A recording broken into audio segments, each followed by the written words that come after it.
Bismillahirrahmanirrahim. Assalamualaikum warahmatullahi wabarakatuh. Teman-teman sekalian, kita hari ini akan lanjutkan sharing dan konten tentang libatin Allah. Konten libatin Allah ini sebetulnya konten tentang ilmu akidah dan ma'rifatullah, ilmu tentang yakin kepada Allah dan bagaimana cara bersandar dan bergantung kepada Allah Subhanahu wa taala dengan lebih mengenal kebesaran Allah, baik sifat-sifat Allah, nama-nama Allah, kekuasaan Allah, dan seterusnya.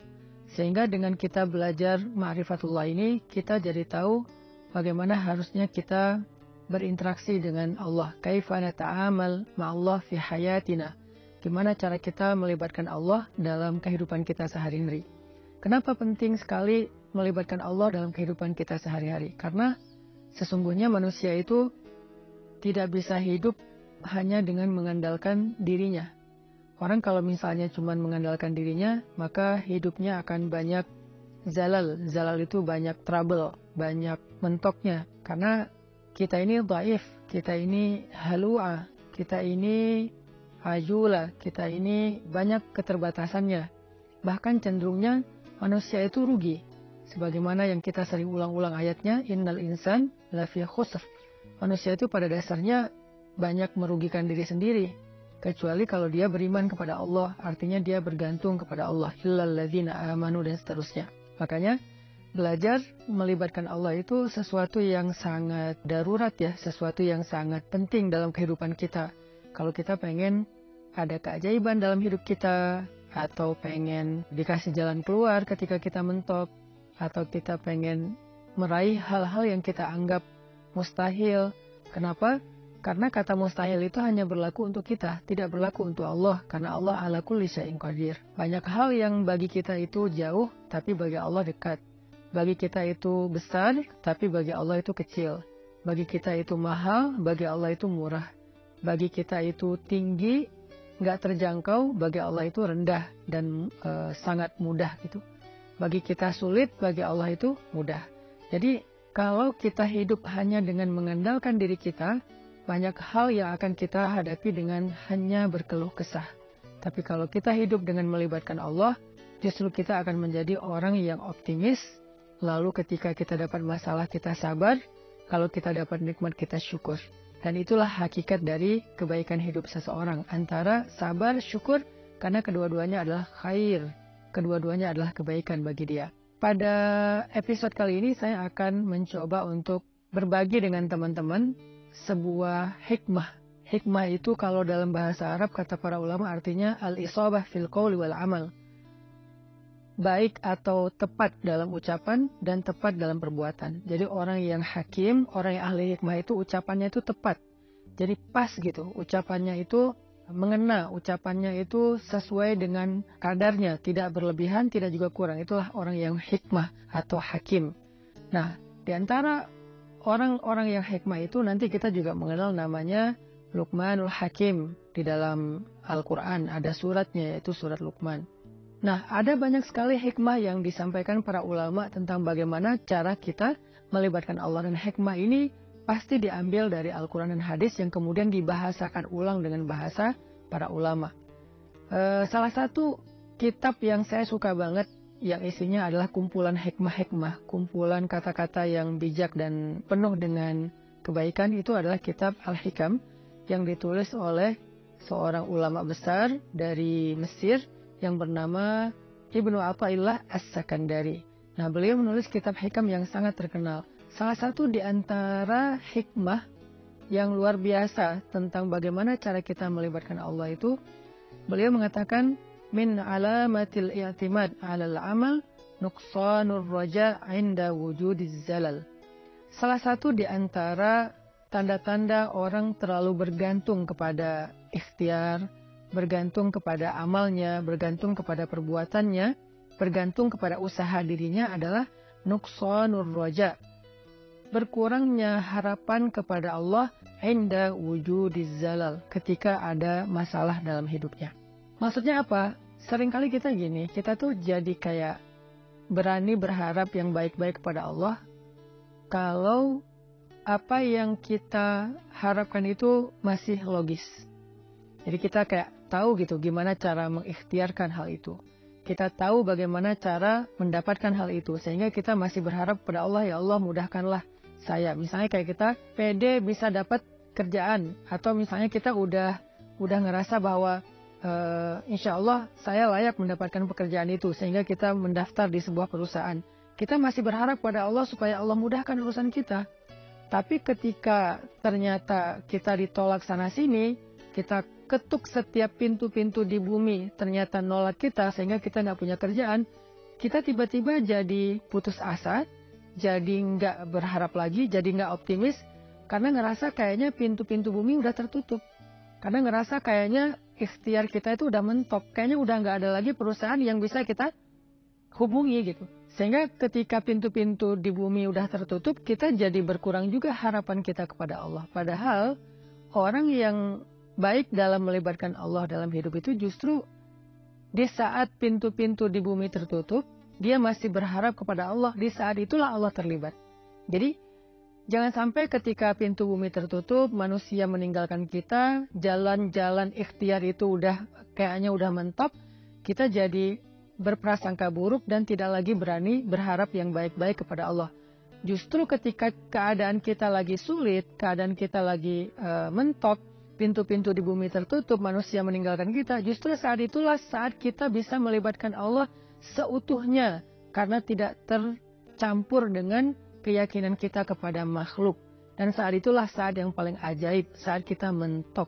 Maka harusnya ketika kita mentok, ketika kita merasa kayak nggak ada harapan di antara manusia atau di bumi, kita justru semakin besar harapannya kepada Allah Subhanahu wa Ta'ala. Dan itulah cara paling ajaib melibatkan Allah dalam urusan kita. Kayak masalah jodoh misal. Ada orang yang dia udah siap menikah, udah punya pekerjaan tetap, punya penghasilan yang baik, kemudian secara penampilan dia juga good looking, orangnya juga baik gitu. Terus dia suka sama seorang cewek. Datanglah dia untuk melamar cewek tersebut. Dan sepertinya cewek itu juga kayaknya perhatian sama dia. Sehingga dia nggak tahu GR apa enggak, dia kayak berharap kayaknya nih udah waktunya nih saya serius dan melamar dia. Sebelum dia berangkat ke rumah calon istrinya, dia berdoa kepada Allah, ya Allah mudahkan urusan saya, ya Allah semoga saya bisa menjadi suami yang baik bagi dia, semoga lamaran saya diterima, bla bla bla. Dia berdoa kepada Allah, dia berharap pada Allah karena dia percaya bahwa ada jalan untuk mendapatkan yang dia inginkan. Lalu ketika yang terjadi justru sebaliknya, dia ditolak walaupun dengan cara baik-baik atau bahkan mungkin dengan cara yang agak sedikit kasar. Perempuan itu menolak dia atau calon mertuanya yang menolak, ayah dari perempuan itu yang menolak, atau mungkin ada banyak masalah lain yang terjadi sehingga nggak bisalah dia melamar perempuan itu. Apakah dia masih berharap kepada Allah? Kalau dia sudah tidak lagi berharap pada Allah, berarti selama ini dia sebetulnya lebih bergantung kepada ikhtiarnya, kepada usahanya daripada kepada Allah. Makanya tidak terjadi keajaiban. Bukan begitu cara melibatkan Allah. Justru ketika lamarannya ditolak, saat itulah dia bisa mengandalkan Allah seutuhnya. Karena tidak bisa lagi mengandalkan good looking, tidak bisa lagi mengandalkan mapan, tidak bisa lagi mengandalkan ikhtiar-ikhtiar manusiawi. Saat itulah dia seutuhnya bisa mengandalkan Allah, dan itulah cara melibatkan Allah untuk mendapatkan keajaiban dalam hidup. Sehingga jangan berputus asa dan jangan menyerah. Kalau nggak bisa mengetuk pintu hati manusia, maka ketuklah pintu rahmat Allah Subhanahu wa Ta'ala. Dan Allah lah yang membolak-balikan hati. Kalaupun nggak perempuan itu, Allah akan gantikan dengan perempuan lain yang lebih baik daripada dia untuk kita. Artinya, nggak boleh berhenti berharap kepada Allah. Justru berharap kepada Allah di saat kita sedang sulit, itulah cara paling ajaib mendatangkan keajaiban Allah Subhanahu wa Ta'ala. Ada nasihat dari kisah Nabi Yusuf alaihissalam di dalam surat Yusuf, ketika Nabi Yakub meminta kepada anak-anaknya mencari Nabi Yusuf dan mencari adik mereka yaitu Bunyamin. Nabi Yakub bersabda, "Ya bani yadhhabu fatahassasu min Yusuf wa akhihi فتحسسوا من يوسف وأخيه ولا تيأسوا من روح الله إنه لا ييأس من روح الله إلا القوم الكافرون. Wahai anak-anakku, kata Nabi Yakub, pergilah dan carilah kabar tentang Yusuf dan saudaranya itu Bunyamin, dan janganlah kalian berputus asa dari rahmat Allah, dari pertolongan Allah, dari campur tangan Allah, dari keajaiban di sisi Allah. Sesungguhnya tidak ada yang berputus asa dari rahmat Allah kecuali orang-orang yang mengingkari kebesaran Allah, orang-orang yang tidak beriman. Jadi ciri di antara orang yang beriman itu tidak berputus asa. Dan kalimat putus asa ini tidak akan muncul kalau tidak ada zalal, tidak ada masalah, kalau nggak mentok. Nggak mungkin dong kita berputus asa sementara jalan masih terbuka lebar, segalanya masih normal, semuanya masih sesuai prediksi kita. Itu nggak ada alasan kita berputus asa. Justru alasan berputus asa itu ketika kita punya masalah, mentok, trouble, error, bla bla bla. Justru saat itulah kita rentan dengan putus asa. Nah, orang yang beriman di saat itu justru mereka bertambah yakin kepada Allah. Tidak menjadi orang yang yai'as, menjadi orang yang berputus asa atau yusi'udzan billah, mereka berburuk sangka kepada Allah. Wa tadhunnuna billahi dzunun, kalian berprasangka kepada Allah dengan prasangka yang tidak pantas. Kenapa? Karena orang beriman tidak pernah berhenti berharap kepada Allah yang baik-baik. Bahkan ketika ada masalah paling berat dalam hidupnya, saat itulah dia semakin berharap kepada Allah dan semakin bergantung kepada Allah. Dan saat itulah keajaiban Allah terjadi. Coba renungkan firman Allah di dalam surat An-Naml ayat 62. Bismillahirrahmanirrahim. Amman yujibul muttarra idza da'ah. Amman yujibul muttarra idza da'ahu wa yakshifus su' wa yaj'alukum khulafa'al ardh. أإله مع الله قليلا ما تذكرون.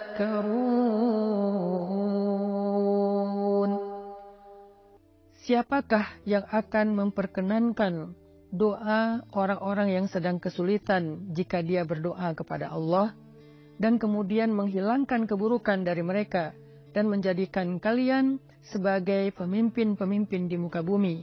Apakah ada ilah yang patut disembah bersama dengan Allah?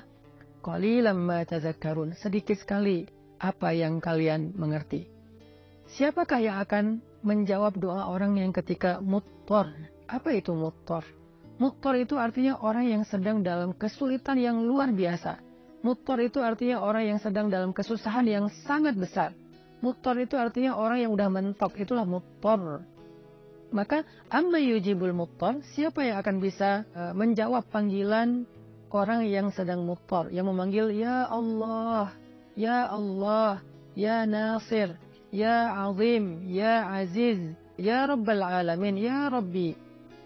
Siapa yang akan menjawab panggilan ketika ada yang memanggil dalam keadaan kesulitan ya Allah selain Allah Subhanahu wa Ta'ala? Hanya Allah yang bisa menjawab. Ketika manusia tidak bisa menjawab, orang tua nggak bisa menjawab, teman-teman nggak bisa menjawab, mereka nggak ngangkat telepon, nggak ngebalas WA, nggak ada yang mau membantu kita, nggak ada yang yujib. La ahad yujibuna, tidak ada satupun yang menjawab kita. Faman yujibul muttar, siapa yang menjawab kita ketika dalam keadaan muttar seperti itu? Allah. Maka di dalam ayat ini, Allah ngasih kita nasihat, wahai hambaku, la tahzan kalau manusia tidak menjawabmu. La tahzan kalau manusia tidak memenuhi panggilanmu. La tahzan kalau manusia meninggalkanmu, mengabaikanmu.